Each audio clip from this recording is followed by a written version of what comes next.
This is the first time an Australian parliamentary delegation has met the Dalai Lama in Dharamshala. It was a warm welcome in difficult times. The Dalai Lama says Tibet has been given a death sentence by the Chinese government.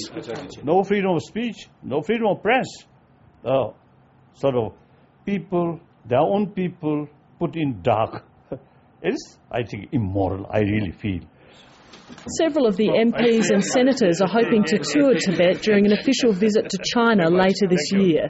They're calling on the Chinese government to open the doors.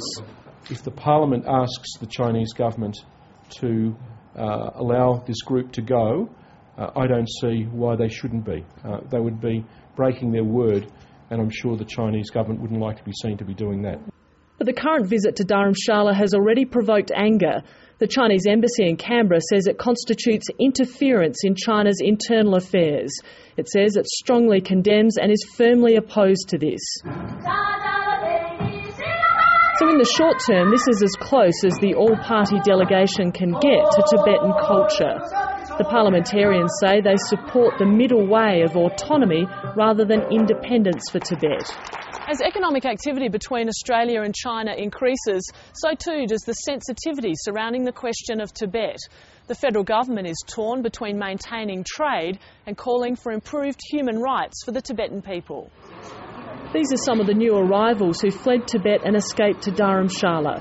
This activist told the delegation he was shot by Chinese forces during a protest in Tibet in March last year.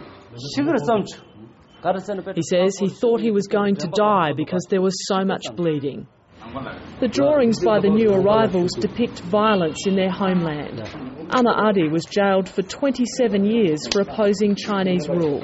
She says there are human rights violations taking place and Tibet needs to be free. 50 years after the Dalai Lama went into exile, thousands of Tibetans remain hopeful that one day they will set foot on home soil again.